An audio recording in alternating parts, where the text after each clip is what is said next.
faceoff. Shoots it deflected right in. Pietrangelo save rebound. Stopped by Pietrangelo.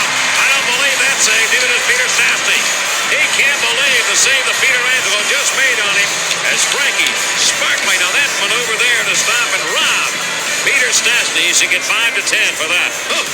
Hello and welcome to episode 114 of Tendy Talk, presented by the Hockey Podcast Network and the BLPA Podcast Networks. I'm your host Joe, better known as Wash Up Goalie on social media. Quick programming note, there will not be a new episode next week. I have a lot going on right now as we just listed our house to sell it this week. So between work, the impending move, kids' activities, something had to give. Have no fear though, I'm working on lining up some great future guests. But first, this week, I chat with Nate Burris, a goalie I coached at the high school level when I was an assistant and goalie coach with the Forest Lake High School boys hockey team here in Minnesota. Nate is a full right goalie, so I picked on him a lot for that, but he's also a good kid. So, without further ado, let's get to the conversation with Nate. All right, Nate. Hey, thanks for joining me on the podcast. Kind of surprised it took us so long to get you on here. Maybe I didn't want to talk to you. I'm not too sure. Probably just because I'm a southpaw, right? You're a southpaw. Yeah, I mean, you were a disappointment to your coaches. Oh, come on now. Where should I go? I mean, for those listening, I was Nate's goalie coach in high school, and he wasn't that bad. Not as bad as I say he was, but he had some memorable games, that's for sure. Absolutely. Yeah, it was a lot of fun, bantering back and forth, and made some memories.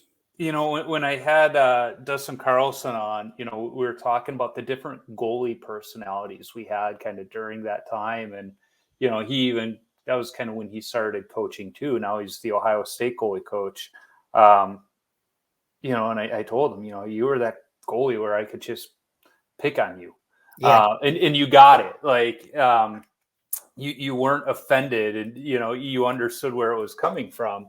I remember one game, I forget what happened, but I just looked at you from the bench, like, really? And you just did one of these. And it was like, we didn't even have to say anything. We just looked at each other like, I know.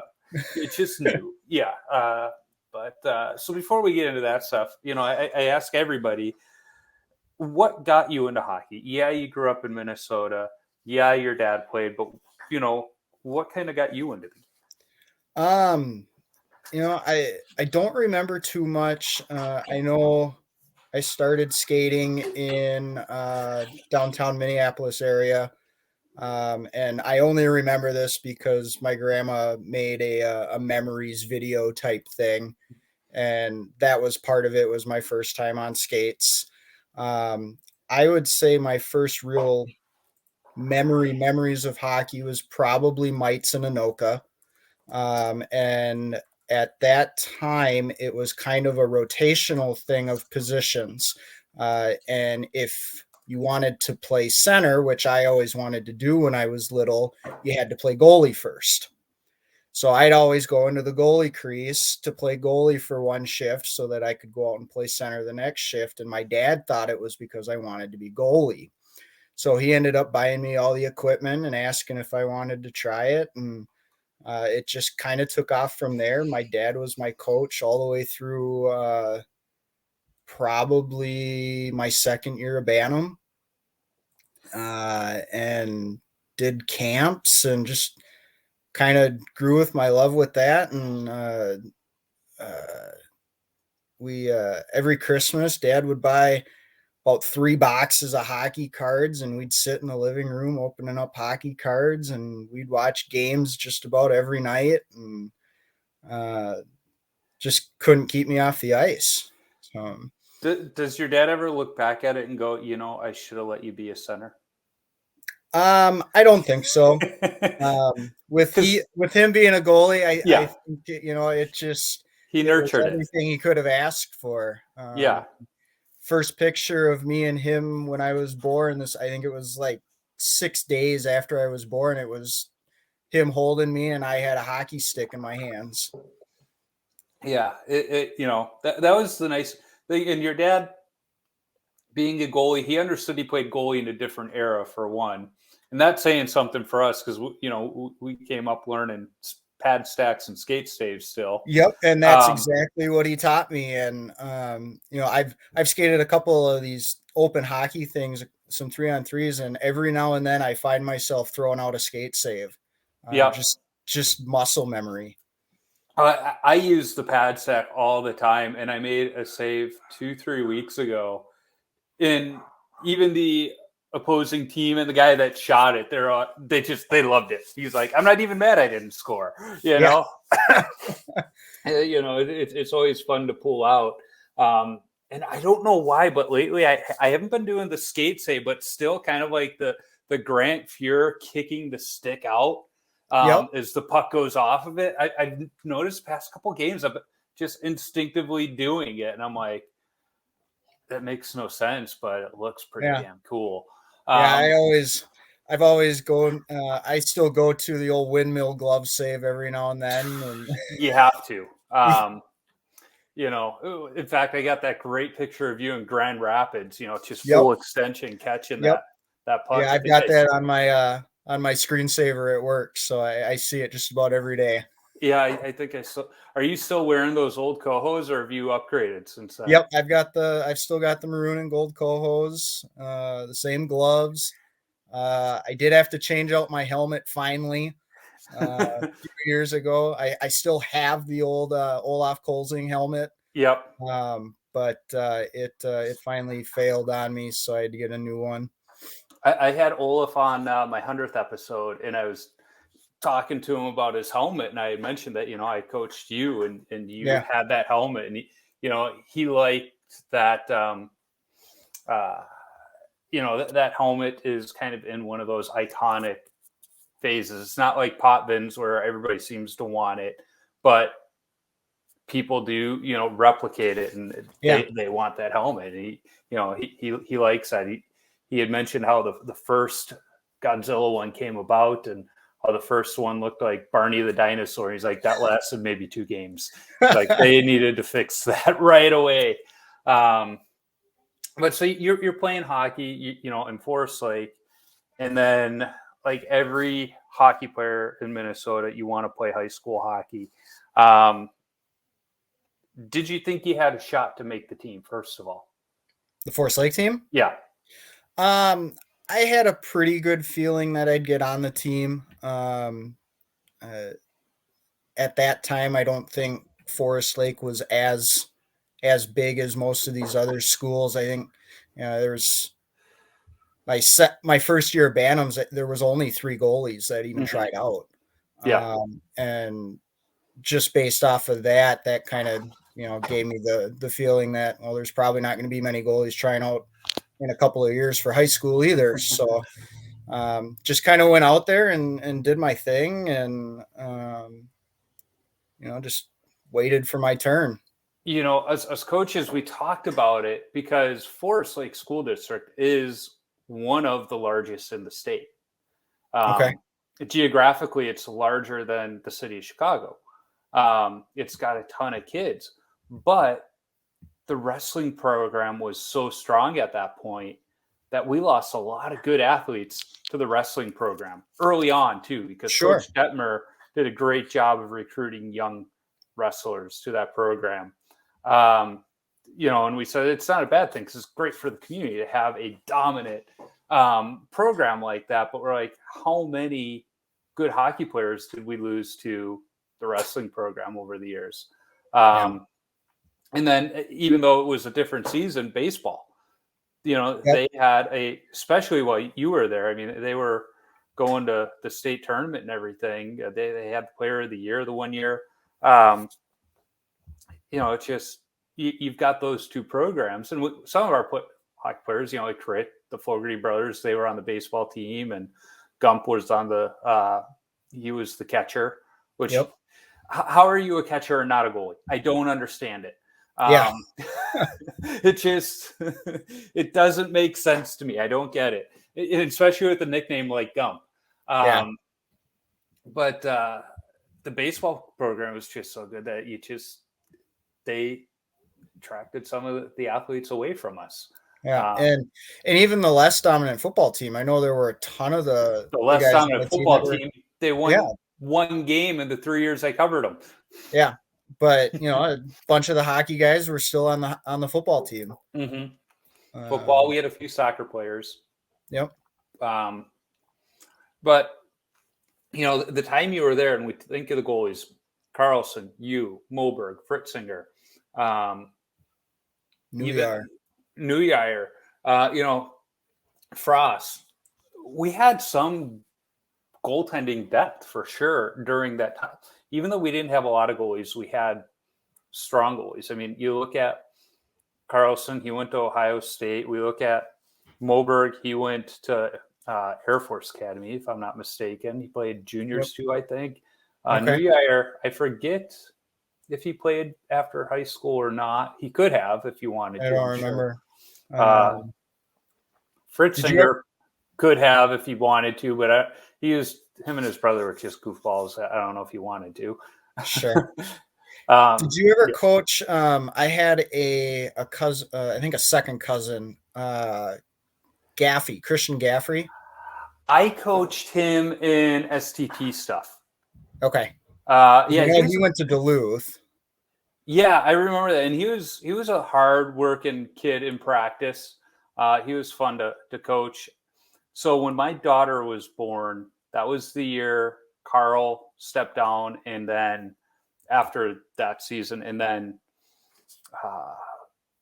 Forsyth, wasn't it? Forsyth took over, and because of my daughter, I reached out to Aaron and was like, hey, like, I would love to stick around, but I got a newborn at home and I can't justify 6 nights a week. Yeah. Coming out to the rink, he's like, I totally understand. But it's funny. I mean, he's now the AD in Matamidi, and they just won the state championship. And it was funny because I was at the game with my son, and I'm watching him as everybody's celebrating. He goes and picks up the game puck. I was like, that's how you know your AD is a hockey guy, when he thinks of those things. Yeah. In fact, last year at the homecoming football game, I took my kids and I saw my daughter. I was like, hey, I know your athletic director. And she's like, no, you don't. And he's walking by and he just stops. And I'm like, Aaron. And he's, and she's like, oh my God, you do know everybody, don't you? I was like, yep, you're not even safe in your own school, kid. But, then you get to high school and I'm your goalie coach. What were you, and you were going to Staubers camps at that point in time too. So what were you thinking when I get out on the ice with you? And I'm a little unconventional, shall we say? Sure.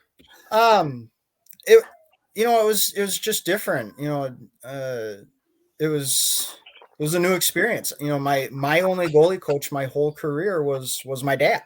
Yeah. So it was a little different, but it was also nice being able to, hear a different perspective. Mm-hmm. And there are certain things that, if dad might be a little light on just because he's dad. Mm-hmm. Whereas, we had no relationship and you're not afraid to tell me the way it is. Yeah. I mean, there were times, how many times did I tell you get your head out of your ass? Right. And sometimes you did. Sometimes. And Dustin and I were talking about it too, because that's when you're coaching, kind of the fine line is good coaches want their goalies to work with different coaches, get those different points of view. But knowing you were going to Staubers camps and knowing what they were teaching, I didn't want to tell you the complete opposite. Right. Because there were some things they were teaching at the time that I understood it. It made sense, but it felt a little goalie factory-like and not coaching to the goalie. Sure. And so that was a fine line I had to walk, because I also knew mom and dad were paying a little bit of money for you to go to see, to Stauber, even if it was just gas to get out there, because that's on the other side of town. It's not next door. Time, money, and everything. So I didn't want to be like, what he's teaching you is ridiculous. It was like, okay, how do we make this work for you? Yeah. And I also didn't want to overload you and get you stuck in your own head either. Yeah, which back then I know that was very easy for me. Yeah. I'd get into my head, and I think one of my biggest weak points is I'd internalize it. You'd overthink it. Yep. So and Stauber wasn't even the only camp I was going to, so it was a lot of different things that was getting thrown at me at the time. And yeah, like you said, some of the things contradicted one another. I went to Carroll's goalie camp. I did goalie camp up in Deerwood, Heartland hockey Yeah. camps. Steve Jensen owns that one. That was a lot of fun every year. But no camp taught the exact same thing. No. And I can't fault those coaches, because when you go to them, they're trying to.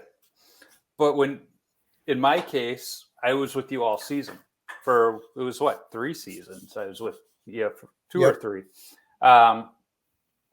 And I had to work within that. Yeah.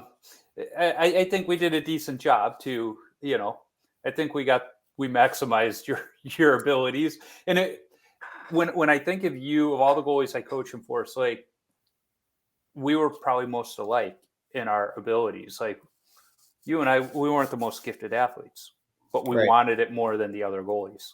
So we worked harder. Yep. And I think that's what I saw in you. It was that passion, that drive. But I also, like you said, you internalized it and you overthought it. And I also saw that. So I was like, all right, how do we minimize that? And that's why I tried to make it light and pick on you. Sure. Yep. And I appreciated that more than I think I ever told you. It made practices fun. It made games fun. And it was tough once I started in Forest Lake, because I joined there so late. Bantams was my first year. My first year Bantams was when we moved into that district. And I had been in the Anoka district for as long as I could remember. Left all my friends, teammates, everything, and just kind of jumped in and was kind of expected to just go with it. Yeah. I could tell you never felt like you truly belonged. Right. Yep. Yeah. I know that feeling. And it's interesting, as goalies, that's kind of our normal. We're either kind of like the life of the team, or we're just kind of that wallflower. Like, on the we're outskirts. part of the team, but like, we don't necessarily have to hang out with everybody after the games. And it's interesting because, I think of the different goalies, and that was kind of the case. They were either like Dustin, he was in that group, but he also came up with a really strong, solid group of friends through the system. Right. But Moberg, Frost, Neujahr, Neujahr hung out with some of the guys, but he was still kind of a Fritzinger. It depended on the day for him. Sure. He was another one of those. I learned pretty quickly with him that the sooner I could upset him, the harder he would work. Okay. He liked that competition side, and tell him he can't do it, and he's going to do it. That's a good drive to have, though, sometimes. Yeah. And he was one of those kids, like, trying to figure out how to motivate him was interesting. And he had that exterior. It wasn't that he was motivated. He just had that exterior of calmness to him, that he didn't look like he was motivated, which you want that in a goalie. That was Corey Crawford, for all those years in Chicago, never looked like he was phased, but he was always dialed in. And kind of the same personality in Fritzinger. I have to ask, what did your dad think of me as a coach? He was a great hockey parent in that he never to us questioned what we were doing. Yep. And was always friendly and like, what you got to do, you got to do. You're making the decisions. I get it. But what was he thinking behind the scenes on the car ride home? He never really talked about it much, at least during the season. I've brought your name up a couple of times, and I think he said he had a couple of disagreements with the way you were doing things, but never really, he, like you said, he never came to you about it. Yeah. You're the coach. Yep. Coaches coach, players play, spectators spectate. Yep. So, um, and I think it was more of he didn't believe that you understood my personality. But who knows? As a parent though, I can understand that. But from the outside, I might argue maybe I understood it too well. Sure. That may have been part of it too. Because I look at my son playing baseball right now, and I think of what he needs from a coaching standpoint, and maybe what I see is different than what the coaches see. Right.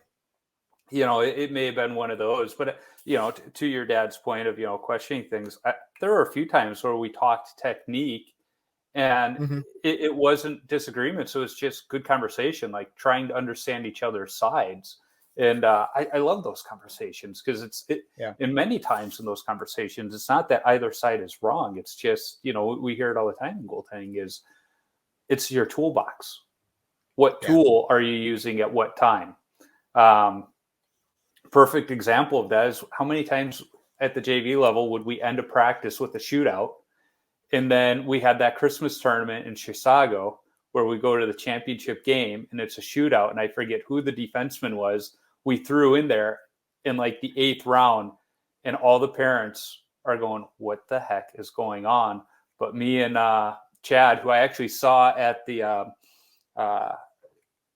state championship game, he was right behind me as we were going down to our seats. We're like, hey, how are you? But we knew from those shootouts at the end of practice, like, didn't have great hands passing and everything else, but in the shootout, he was dialed in every time. We put him in and he scored the winner. And I believe you were on varsity at that time because Moberg was the goalie in that game. And after the game, the parents are going, what were you guys, like, it worked out, but what were you guys thinking putting him out there? And we just laughed from like, we knew he could do it. He was that tool in the toolbox. Yep. And use it at the right time. Absolutely. Yeah. So after high school, I remember you wound up going on to college. Did you play intramurals or anything at that point? No, I didn't. I went to River Falls for a couple of years, and just it was more of a hangout. Didn't finish or anything like that. Came back to Anoka Ramsey, but I had always skated on a men's league team over at the Super Rink, and I did that for years. I'd probably still be doing it had I not moved way up north. Because I'm in Buffalo now. Yeah, but you're still skating in Eden Prairie, which is the complete opposite side of town. And you asked me to do that during the work week in the middle of the day. I'm like, it works out because my office is in Richfield and it's a lunch skate.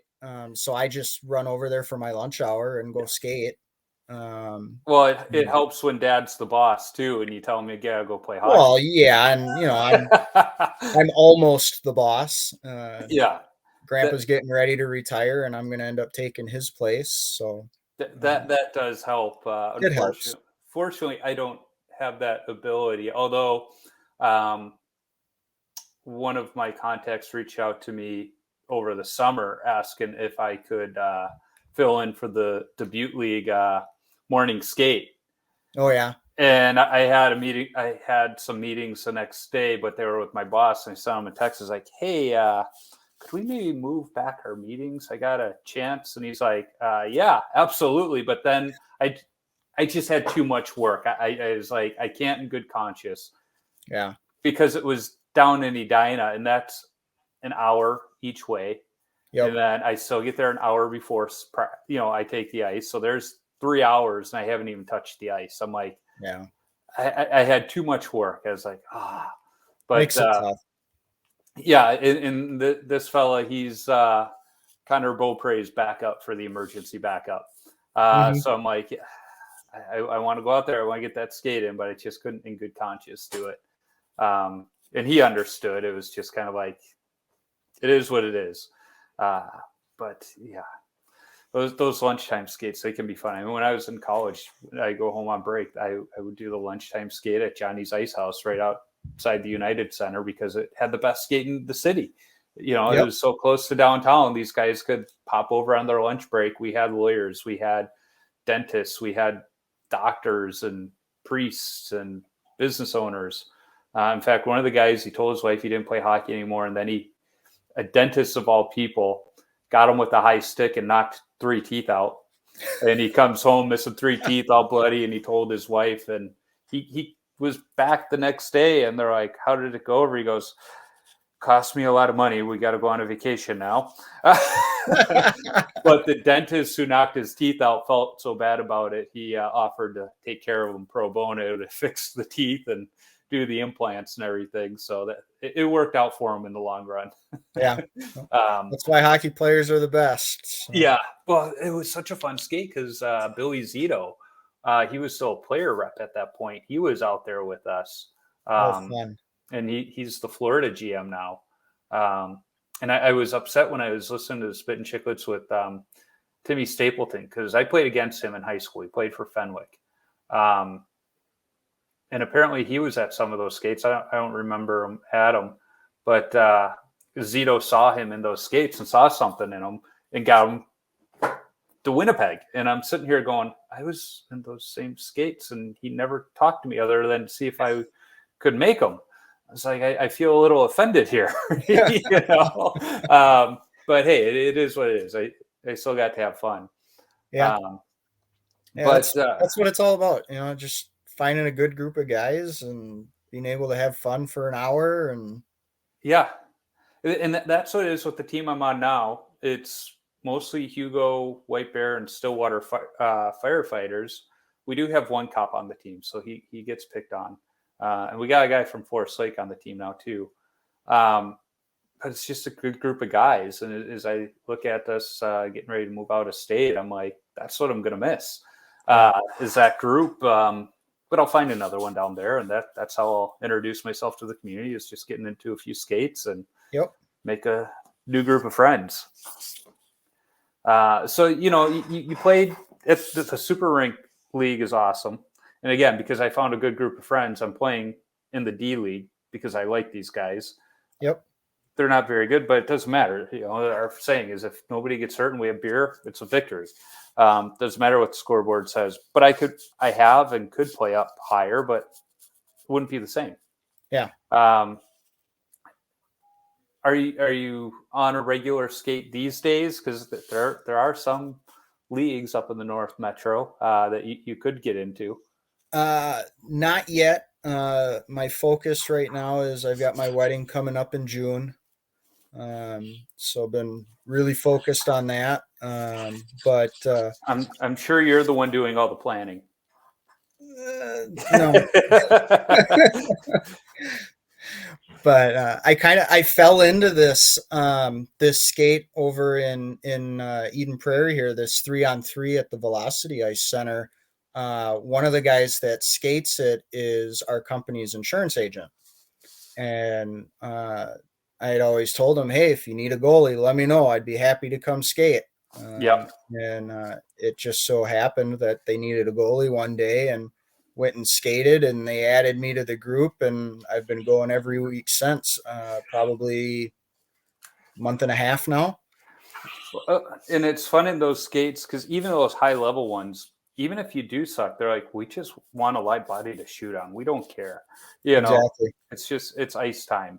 Because in the summertime, the guy that runs the Minnesotan, he has a skate here in White Bear. It's perfect time. It's like 5 o'clock in the afternoon on like Wednesdays.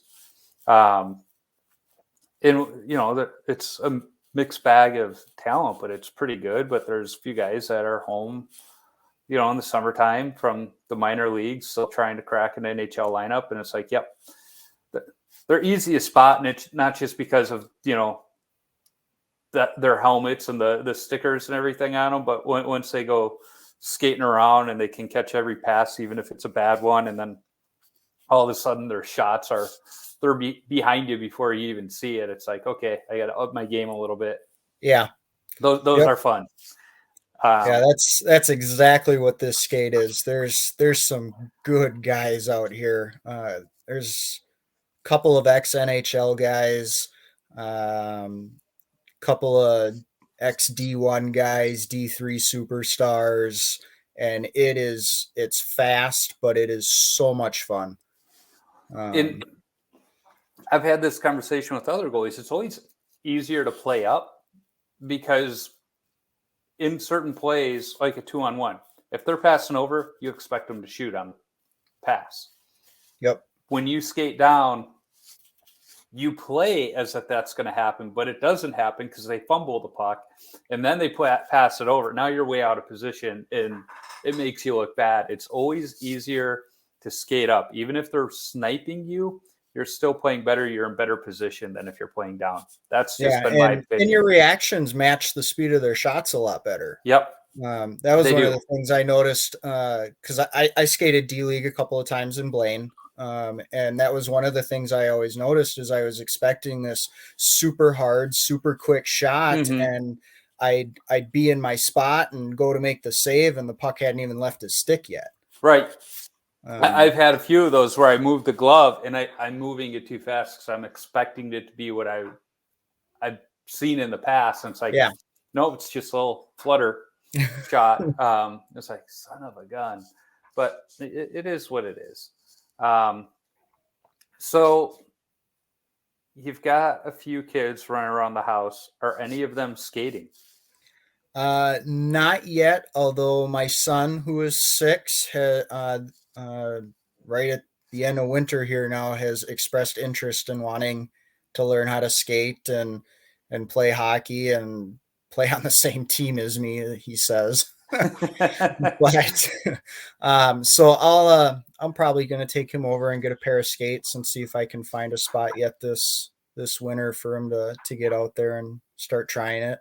Well, 6 is like that perfect age. It's still mites, if I'm not mistaken. So, just tell Grandpa, and he'll make sure he's fully equipped, and he'll have a goalie stick and skates in no time. Exactly. If grandparents are good for one thing, it's that. I learned that over the years. And I mean, for your dad, he'd be like, "Yeah, let's have a 3rd generation goalie. This would be great." Right. Yep. That'd be fun. Yeah. The stories he'd probably be able to tell them, back in my day when we didn't wear masks. Yep. I say that knowing that he did wear a mask. He did. Even though it was probably a combo, if I'm not mistaken. Probably. Yeah. I don't know that I've ever seen any of his original equipment. Although I am still wearing his chest protector that he gave to me in high school. You know what, though? I'm still wearing my Brian's Elite I got in college. The thing's probably 22, 23 years old. Yep. And I like those older chest protectors better. They had more mobility. And there was a comment on GGSU yesterday where a guy's looking for a new chest protector. He's got the same one as me. And it's not that he's getting the stingers in the arms. It feels like even though the arm protection was smaller back then, it was not more intelligent, but it was just done better to where everything that needed to be covered was covered. It's just as I get older, I feel the bruise here. I got one on my belly button from 3 weeks ago. You felt the puck, but it everything that needed to be covered was covered. Whereas I'm reading the stuff of guys with, the new stuff, and they're like, oh, there's a spot every time it hits me here. It's just, I don't know. I kind of like some of that older 90s era stuff. Early 2000s seemed to be really good. Yeah. And I think that stuff benefits me the most. Just, I'm a short goalie, so I need to have all that mobility to really stand a chance. And that older equipment gives me that. You could use some Garth Snow cheaters, coming up to here. Get a little taller skate blade. Yeah.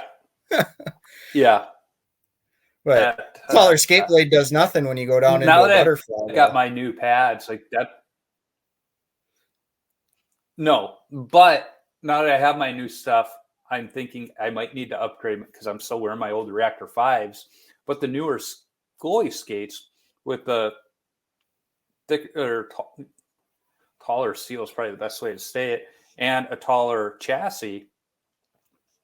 Instead of this far, you have that much. So for doing the butterfly slides, you have a little more to catch the ice with. I'm kind of realizing that would benefit my game. Well, okay. I say it will. I don't know if it would actually help me or not. Because I still, you saw me with the pads on a few times in practice. I still scramble. I'm still all over the place. Yeah, you had a bit of the Dominic Hasek style. Yeah, I say it was kind of like Cujo mixed with Hasek, very reflexive style, and just throw the arms, the legs, whatever I can to stop the puck. But you weren't much different. You were a little more blocking, kind of that Quebec style, mixed with that 90s reflexive. Not quite a Patrick Waugh, but maybe a little more Jaguar style. Is probably what I would see yours, because Jaguar was, he also had that giant chest protector. He was one of the reasons we have regulations now. But he was still kind of that flexible all over the place like you. Yeah. So the little guy, he's probably going to start skating. Are you going to start coaching that? I don't know. Haven't really thought of it. I'll probably give it a shot to start out, and we'll see how it goes, and probably just kind of wing it from there. It's easier to yell at the refs from ice level than it is the stands. I'll say that. That would make sense. Although you coached me for 3 years, I don't upset easily. No, that was Coach's biggest complaint about me, is I didn't show my emotions like that. Carl would come and get pissed off. Pissed off, Nate.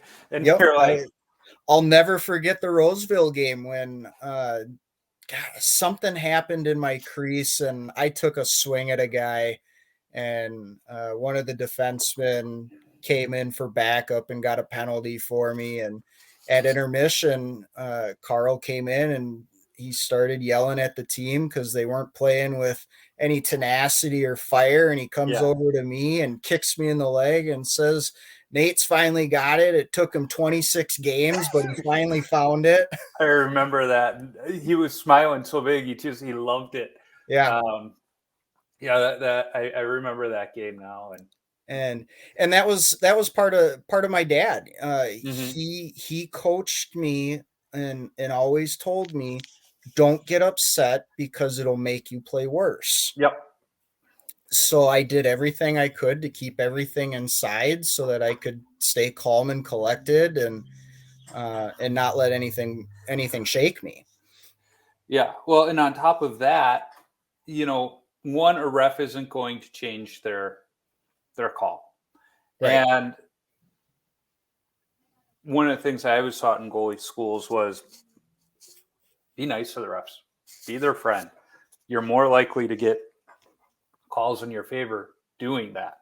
I still do it in the beer leagues. I joke with the refs, and there's been a few questionable calls, and I try and be respectful as possible. In fact, there was one, the absolute worst call I've ever seen. The puck is outside the zone. There's one ref working, so I sympathize with that. She's behind the play. They dump it in. It goes off on the side of the net enough to where it hits the outside of the net. So you could see a little bit of movement, but you hear it bounce off the boards and ricochet out the other way. She calls it a goal. Oh, jeez. I argue it. The other team's even going, it didn't go in the net. When the other team's saying that, like, Yeah. take that into account. And she's like, that's the call I made on the ice. What do you want me to do? And I looked at her, I said, I want you to say it was no goal, just like everybody else on the ice. And I looked at her, I said, find me the hole in the net. Where's the hole in the net? Because if there's a hole in the net, that explains why you heard the bounce off the boards. Otherwise, explain to me how it went in the net and bounced off the boards. She goes, I can't. And it was like, and the best part was I put my GoPro behind the net, so I actually have it on video. And like it was like this wide of the net. I was calm to her. I said, I get it. You're working alone. You were screened. You were behind the play. I said, there's no shame in saying, yeah, I called it a goal, but it wasn't. Everybody agrees. Yeah. Thank God it wasn't a 1-goal game. We actually still won that game, but it was like, oh my God, but the whole time I'm going, well, what good does it do me to, and I seen a little bit of the game before, and there were two, it was her and another ref at that game. And these players were just giving it to her because she was terrible in that game too. Yeah. And I hate saying that because some people just shouldn't be refs, and it felt like this person just shouldn't have been a ref. She just had an attitude where she didn't want to be out there, and it was probably because she had a rough game before. So it was like I got that, and I was trying to be. It was like, oh my God, come on. But I mean, I've had refs where they call it a goal, and I'm like, no, come look, it never. And they're like, okay, sorry, no goal, face off, fine. I've also had the refs where they take the counsel of others and they're like, actually, it was a goal. And I'm like, yeah, you're probably right, but I wasn't going to tell you that. And I'm sure you get the refs that, they'll hold grudges against certain teams in the beer leagues, and it doesn't matter how the current game goes. They go back to the previous one, and they'll make oh my God, we life had one as hard as possible. Our cop on our team, we say he's the muscle because he doesn't have a temper, but he doesn't take shit either. Yeah. And there's a game in the fall session. This guy's just game, and you can tell Nate just wants to clock him. But he knows if he does, he's suspended and this and that. And so he doesn't. And the ref comes by after this other guy leaves the ice. He goes, I deal with him every week. He's like, you could have hit him once and I would have let it go. And Nate turns around and goes, you could have told me that sooner. Yeah. And the ref started laughing. He goes, just know next time you get one shot and one shot only. But it was, there's those ones. But I mean, at the same time, there's those refs that we get out. Like I show up, the refs come out on the ice and it's like, okay, we got these guys. Even if it's not a great game, it's going to be called fairly. They're going to be. We had that group last night. There's the one guy, you've probably had him in some of your games, Bush. He does a lot of Hockey Finder games. From what I hear, all he does is ref. He'll do like 6-7 games a day if he can, and he makes his living doing that, making a good living nonetheless. But it's like when he's out there, like I can pick on him all I want, and he's going to give it right back to me. But I'm going to get timely whistles. He's going to protect the net too. He watches the crease. If the guy's kind of poking at me, I'm allowed to poke back. But then there's the refs where I wish they understood the rules. A couple weeks ago, I had a guy coming down. He's coming down from my glove side, so it would have been your blocker because you're weird. And he cuts across, so I come out and I poke check. I stack the pads this way and poke check that way. Done it hundreds of times. I get the puck and the guy jumps over me. I don't even make contact with him. Jumps over me, but doesn't stick the landing. He calls me for a penalty. And I looked at him. I said, the rules say if I touch the puck first on a poke check, it's not a penalty. He goes, but he went hard into the boards. I said, I never touched him, though. He jumped over me. I never touched him. I said, it's not tripping if he jumps over. And he's like, and I was calm. I said, I'm just trying to understand where the penalty came in so I don't do it again. And that's how I phrased it to him. I said, so I don't do it again. And he's like, well, you can't trip him. And I said, but I didn't. I didn't trip him. And then there was another one where it's same exact situation. I was playing in the 3M league over at TCO, and the ref comes up. And in that league, they didn't do 2 minutes. It was just a penalty shot. And in that league, so the ref comes up to me and he kind of does one of these. He goes, "It really wasn't a penalty. It just looked really bad. So I felt like I should make a call to appease them because they were getting upset about the play." He goes, it wasn't a penalty. I need to keep things under control. I go, "That's fair." Yeah. It's a fair. And when I was coaching, it was the same thing. The refs would come up and I would look at all. I go, just so you know, I'm going to yell at you all throughout the game, call you names, but it's not personal. It's in the job description. I'm supposed to do it. So that broke the ice with them right there. Yeah. But Carl would always tell them, just come over to me and explain the calls. That's what I ask for.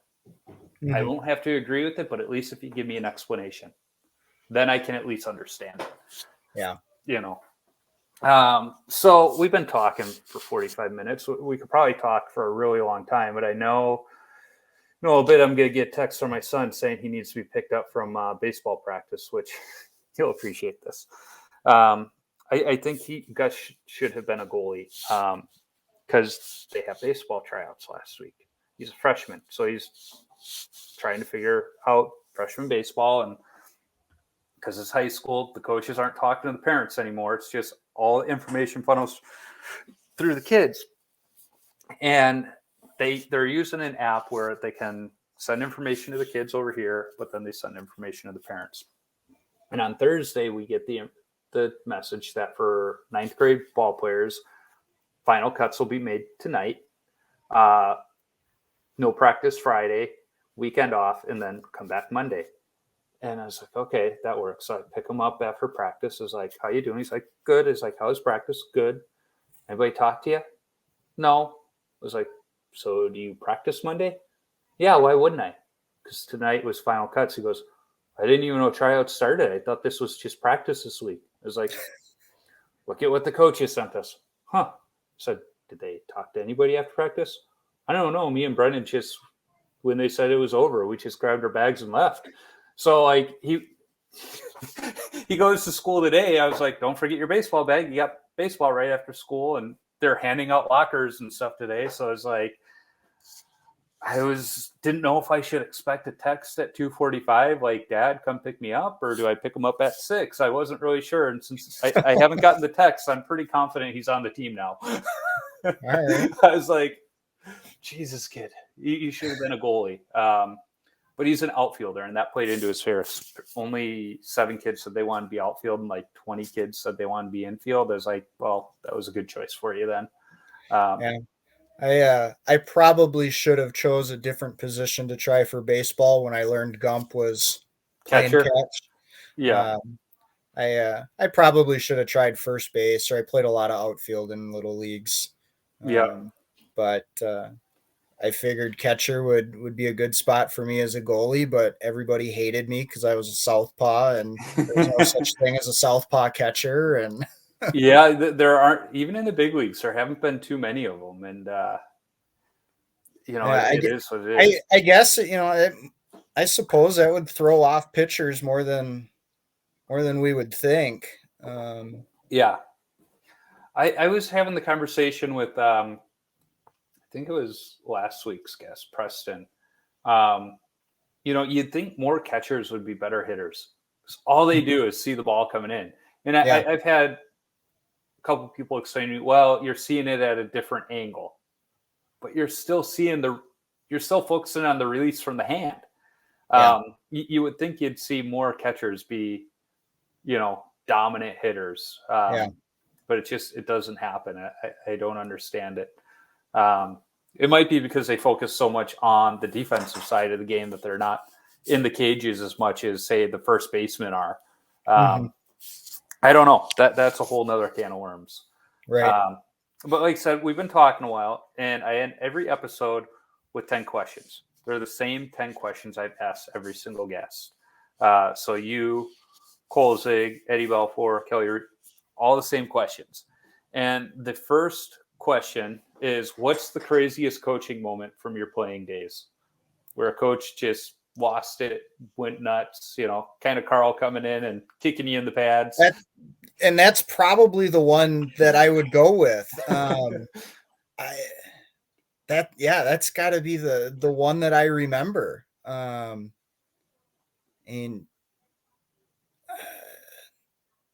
don't remember much from Bantam coaches or Pee-wees or anything like that. Parzino never got mad. Oh, that's not true. That's not true, because there were two different ones. There was one time he looks at me and Chad and he goes, "You guys stay out here." Okay. And he walks in there and we just heard curse after curse coming out of there. And he opens the door and he's smiling at us and he goes, "You think that'll work?" I don't remember that. Yeah. Probably because it wasn't directed at me. Probably. And then there was another one where he's, it was one of those games where guys they weren't into it. They weren't focused. They weren't listening. And, we walked into the locker room and, half the guys have their flip phones out texting. I'm like, put your phones away. Get focused on the game. Get your heads out of your asses. And a phone starts ringing. And we're like, turn your ringers off. Enough of this stuff.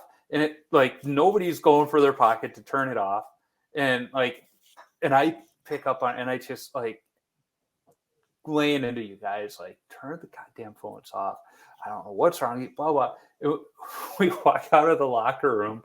I pull my phone out of my pocket. It was my phone that was ringing the whole time. Yeah, we got a good laugh. We didn't tell you guys that one, but we got a good laugh out of that. Oh, jeez. I don't remember that. Carl, that Roseville game with Carl coming in and kicking my leg and telling me it took 26 games to find my tenacity. That's probably it. Well, and the best part was at Roseville, there's kind of like that seating area for open skate. And we went, because we still had time, because the Zamboni was still on the ice. And so we're sitting out in that area, and Carl's just laughing. He goes, you think that got to those guys? He looks at me, he goes, "What do you think about Nate? He finally got mad. Don't you like it?" And inside I'm going, "No, I don't like when Nate's mad, because that's not his normal way of doing things." So I'm like, "Yeah, Carl, that's good to see." That, and it was like Parzino. He was an old school goalie, taught in the time where goalies don't go down, and he just hated when any goalie played the butterfly. And there was one game where you were playing good, but you went down to the butterfly and maybe mishandled a rebound or something. He goes, "Why has he got to do that? Why has he got to go down all the time?" I looked at him and said, "Jerry, the game has evolved. It's how we do it now." And he goes, "Fine, but I don't like it." Yeah. He was a treat to be around. He was definitely a fun coach. I did enjoy playing for him. Yeah, he was something else. He brought a lot of energy and fire. Yeah. With the name like Parzino, he brought that Italian vigor for life in the game to the rink. Yep. And we had that maroon and gold. Like, the new rink's nice, but it doesn't have that character of that tin building. Yep. Give us the maroon and gold with the new rink's locker rooms and amenities, and that would be ideal. Okay. I haven't seen the new rink, so I think I've been to Forest Lake maybe 4 times since I graduated. Really? Well, my nephews played there, so I went to a couple games, and I've skated there once or twice too for pickup skates. Okay. Luckily, I have not skated in the bubble. I don't know why they haven't just made that a permanent structure yet, because they've never taken it down. It's made sense. The idea was, take that bubble down in the summertime and turn it into a soccer field with turf, but they got all those other fields right there, so they never did. Yeah. They'll take the ice out in the summertime and do stuff, but it's make it a permanent structure. But it's not bad. It's nice. They last time I went in there, it's been a couple of years now, but they still had all the team photos from over the years. So, we're in there still. Last I checked. I don't know how long that'll last, but we're there. Okay. Because they turned the old barn into a storage place, right? Yeah, it's the Public Works building. Okay. Yeah, because Public Works used to share the building with the fire department, and they both outgrew that. In fact, the new ladder truck doesn't even fit in that old building, so they built the new city hall and fire station over by the movie theater Okay. off 61 there, and Public Works moved across the street. So the next question, I think I know the answer, but what's your favorite all-time goalie mask? Yeah, that'd be the Colzing mask. Yeah. For whatever reason, I grew up loving Colzing. Van Beesbrook was my other favorite goalie growing up. But just something about that mask just always drew me in, and I thought it was just the coolest thing in the world. Yeah. And my dad surprised me with a new goalie helmet, and that was the paint job that was on it. Yeah, and it was a cool looking mask, I'll say that. Shame a left-handed goalie had to wear it though. Did you see Darcy Kemper has kind of a take on the Colzig mask for their reverse retro jerseys? No, I haven't. It's pretty sweet looking. I'll see if I can find it for you. Okay. So what's your favorite rink that you've played at? I have gotten to skate in the Excel Center a couple of times. That was a ton of fun.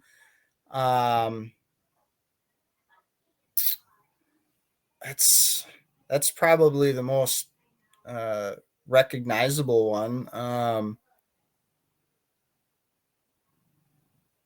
Yeah, I'd probably have to say the Excel Center. I had a couple of open skate type things there. So that was pretty cool. For some reason, I thought you were going to say Grand Rapids. I don't remember much about that game. Just, I've got the photo of the glove save, and it was my first game senior year, but it wasn't my first varsity game. I was going to say they're a Cloquet. That was a cool barn too. Cloquet's good. Stillwater was always fun to play in. That's an okay barn. That's a newer one. Yeah. I'm trying to think. No, you were playing varsity, I think, at the time, but you may have even graduated, come to think of it. But we were playing Stillwater, and Chad and I were coaching JV, and we're down by 2. It's the end of the second period. There's like 3 seconds left in the period, and we got a power play face off in their zone. And I look at Chad and I go, why don't we pull the goalie? He's like, what? And I go, 3 seconds. We lose face off. Worst thing we got to do is tie up. He goes, good point. So I forget who took the face off, but we told him, if you lose it, tie it up. It was one of our better centermen. We lose the face off. Not only that, but the Stillwater centerman pulls it back and just shoots it down and scores the goal. Well, at the Stillwater rink, the coaches, you walk out the little tunnel and you got to walk all the way around, but the Stillwater locker rooms and coaches' rooms are on that side.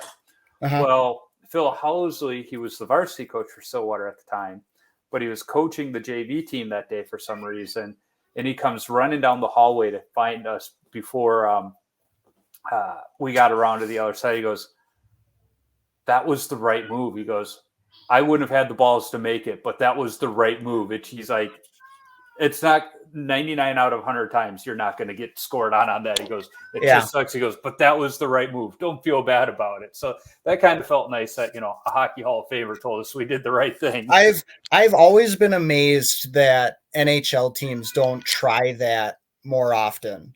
Yeah. With, 3 or 4 seconds left. Right. I've never understood that. I mean, what do you have to lose? Right. I mean, and it was one of those where I just, in that situation, it's like, and like Housley said, 99 out of 100 times you're not getting scored on there. It was just a complete, utter breakdown. Yeah. And it was like 2 ticks of a second left when that puck crossed the line too. Yep. It was like, oh my God. So what is your favorite goalie stick that you've used? My go-to stick, at least through high school, was a Sherwood Fernandez curve. Yep. that was just the one that I went to. Fernandez was one of my goalies. It was my first Wild jersey. Yeah, he had that great His mask. autographed jersey. His mask was pretty sweet. And him and Rollison, I think, were one of the best tandem goalies at that time. Yep. If one was having a rough night, you could count on the other one to bring it back. They were so fun to watch. Well, they kind of proved the concept of the 1A, 1B, because still in that era, it was ride the starting goalie, where Yep. How many of those teams can you go back and name both goalies? But that one is like Fernandez, Rollison, and they both went elsewhere and had good careers, but there wasn't that solid 1A, 1B like they had here. And Yeah. I think Manny Fernandez gets forgotten about with a lot of Wild fans and how good he was. Yeah, he was fun to watch. He was something. Yeah, he made them a better team because some of those teams around him were not very good, but they still were itching at playoff spots every year because of him. You think about like the team they have now. Nothing against Fleury. I love Flower. Gustafson's been fun to watch, but what if Fernandez had a team like that in front of him? What does he do? We saw what Rollison did in Edmonton with the team in front of him. They probably win the cup if he doesn't get hurt. Yep, absolutely. So what's your favorite youth hockey memory? I don't have many youth hockey memories. Well, that includes high school. Oh, all right. Well, then that's good. Sophomore year JV, last game of the year, we were at Woodbury, and I don't know, it had to have been a couple of minutes left in the game. I had the puck covered, and one of the Woodbury kids fell on top of me, and my dad videotaped this, and all you can see is somehow I ended up on top of the kid, and you can just see my left elbow come up and go right back down. And the Woodbury team was just furious, and the ref looked at their coach and our coach and asked, "How many games do you have left?" And each coach said none, and the ref finally said, "Then what the hell's the problem?" Yep. I remember that now. Yeah. And that was fun. It was a fun game. I think we ended up winning that game like 3-2 or something like that. And just being able to go back and rewatch that, and that's probably one of my better memories. That was fun.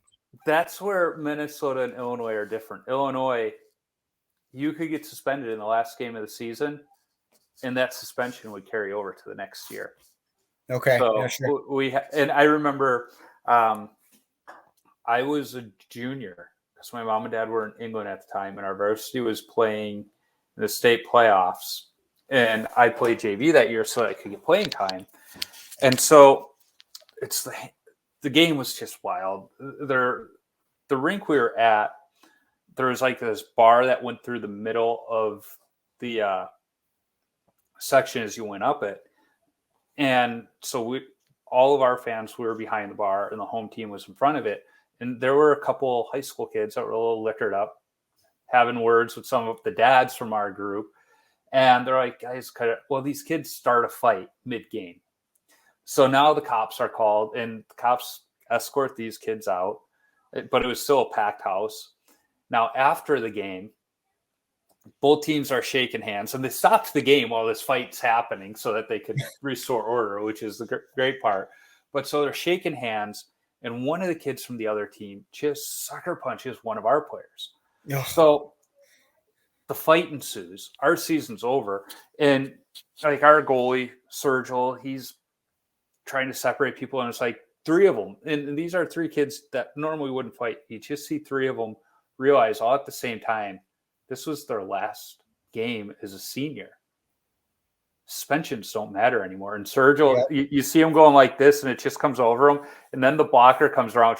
He gets three kids in one swing, and he just keeps that block, and he's just throwing the blocker. and he was just throwing the blocker because the glove doesn't do anything. He's just like, Yep. wham, wham. And now the fans start again, and the cops were still there. We didn't have buses. Everybody drove in their own cars. We had to have a police escort out of the building and out of the town, not just the parking lot, but the town. Oh, wow. It was something else. But this team, they're going to the next round of the state playoffs. Half their team was suspended because of the fight. And so they had to bring up JV players, and now they lost the second round because of one stupid player. Yep. So what's the best chirp you've heard on the ice, off the ice, directed at you, not directed at you? Oh, man.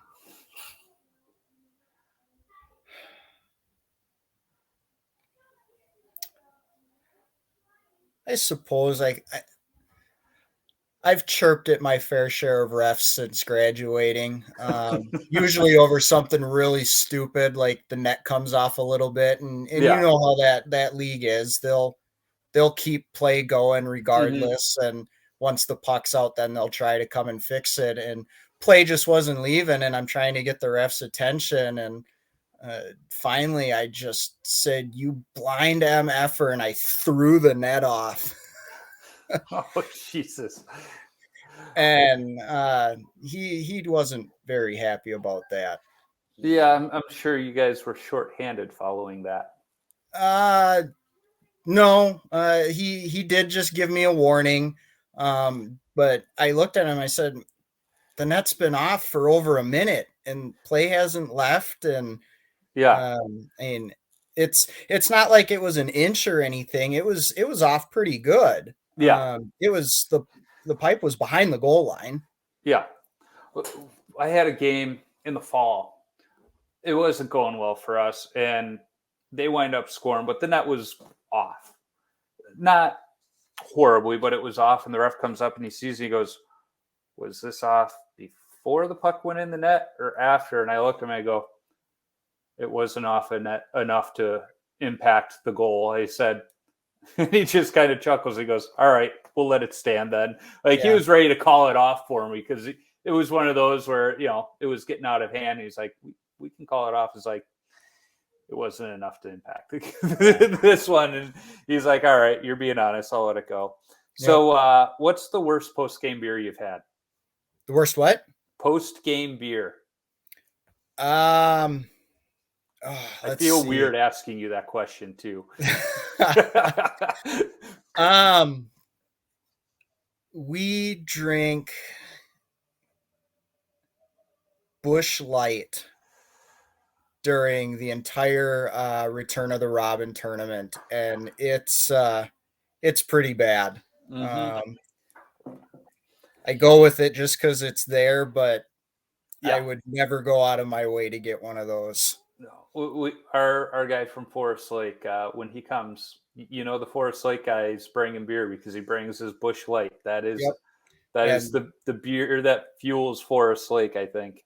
And I think I would agree with that because the tournament team that I'm on, it's a bunch of old Forest Lake guys: Timmy Rangich, John Miller, Cody Carlisle, Hardy. Oh Lord. Woods has played a couple of times, but it's all Busch Light and Boone's Farm.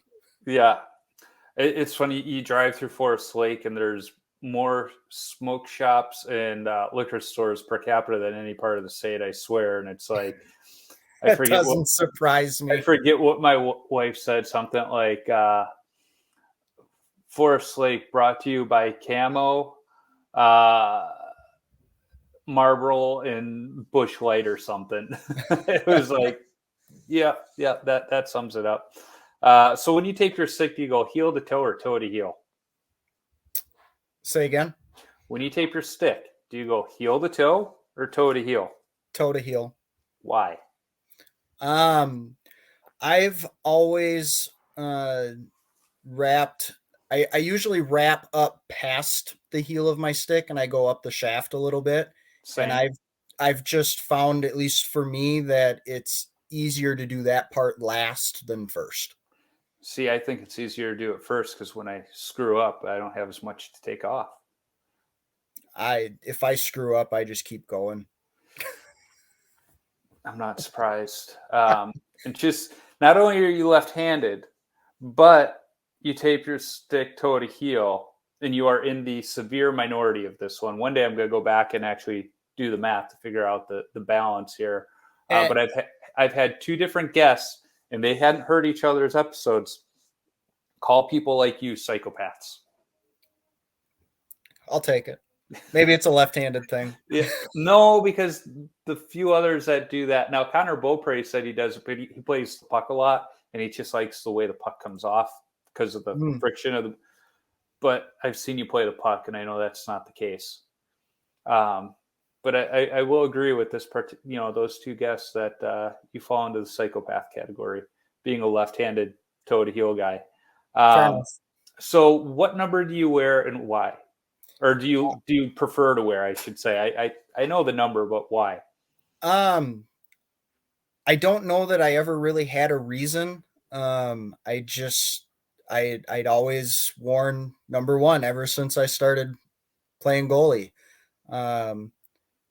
I'll always ask for it, but if teams don't have that jersey number, it's no big deal. I'll play another one. But I've just always gravitated towards number 1 as my goalie number. Yeah, I'm kind of one of those. I have my number I prefer, but if I just care that I get a jersey. Yeah. Put whatever number. Don't even put a number. I don't care. Just give me a jersey. Yep. That's what I care about. And that's exactly where I am at this point in life. I just want to play. Well, I was in charge of ordering jerseys for my team. So we got them from Soda Stick, and just because it was a way to get a bunch of Minnesota Wild fans and Blackhawk colors, I made our colors Blackhawk colors. Not surprised. Yeah. But it works. Being mostly firemen, our team's name is the Hosers, and all of their apparatus in the different communities are red with the black tops. It's like it makes sense for our colors to be red, white, and black. And they all agreed. And I even showed them, it's like, look, I tried the jersey with the same color combo on all these other patterns, and this one just looked the best. And they're like, we agree, but we're not surprised you went with Blackhawk colors.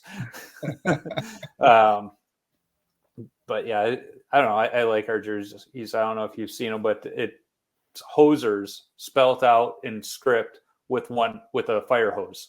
Fun. Okay. Yeah, they're cool. So last question. What advice do you have for young goalies?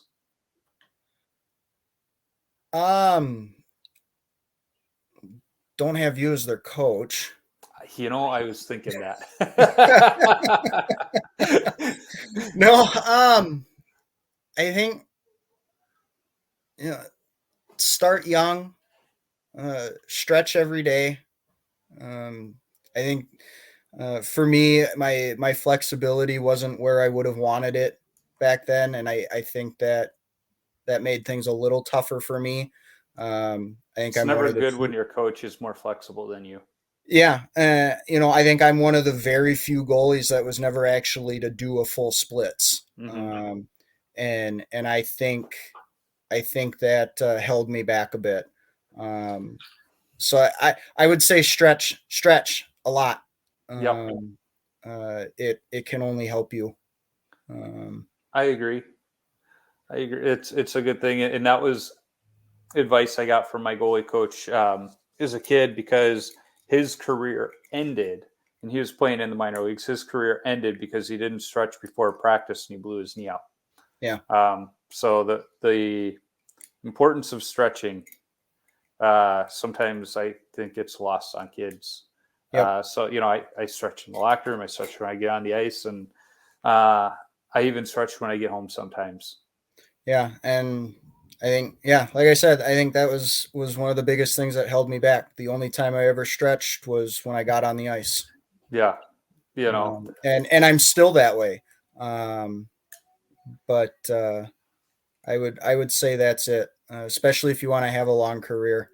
Because as you get older, those muscles get tight quicker, and you got to keep them loose. The fact that I'm 42 and can still do the splits, I think, is mind-boggling. But friends of mine in college would laugh at me because we'd just be sitting there watching a movie and I'm sitting there doing the butterfly, or if I was sitting on the floor, every now and then I just instinctively would like go into the splits and, lean forward, and it just make it just so routine that you don't realize you're doing it.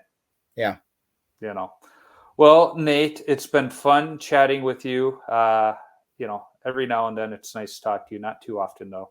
I get it. I can accept that. Tell your dad I say hello. And we'll keep in touch, at least as long as I'm in the state. Absolutely. But have a good one, and we'll stay in touch, bud. Sounds good. Thanks, Joe. All right. Yeah, have a good one. Yeah, bye.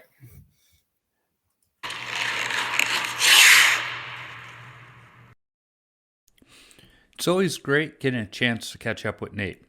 It's weird that I always refer to him as a kid, even though he's only 7 years younger than me. Having started coaching when he was a sophomore and I was fresh out of college, he'll just always be a kid to me. Even though we're so close in age, it's weird to know he has kids of his own and even enjoys a post-game beer. As a reminder, there will not be a new episode next week as we get our house on the market, but have no fear, I will be back.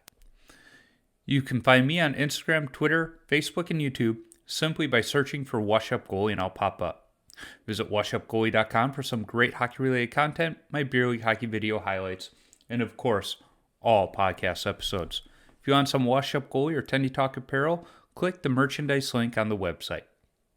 If you like this podcast, go listen to the BLPA Big Show. It's the OG BLPA Podcast Network show where a couple of beer league players talk beer league hockey, draft experience shenanigans, and exploits from around the game. Be sure to check out the full lineup of hockey-related podcasts on the Hockey Podcast Network as well.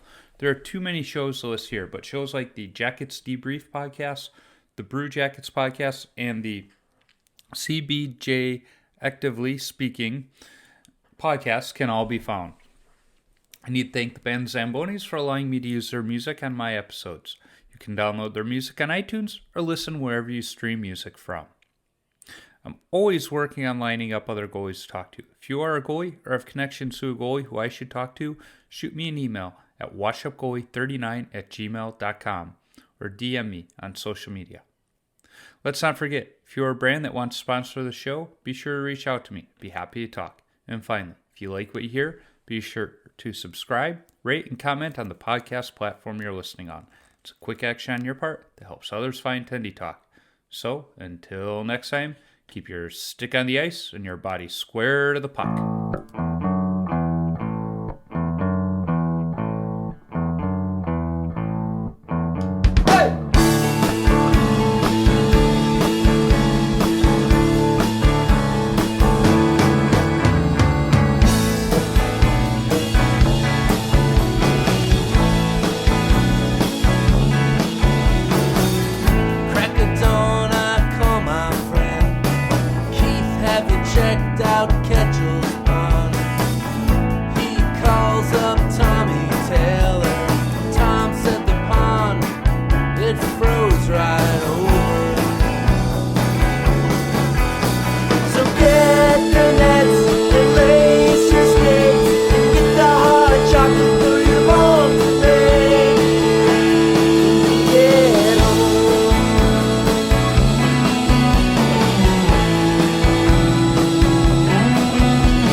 Yeah, Dave. Hey, have you checked out the pond today? Funny you ask. I was just down there this morning. Yeah, any good news? Well, Dave, the pond? Yeah? It's froze right over.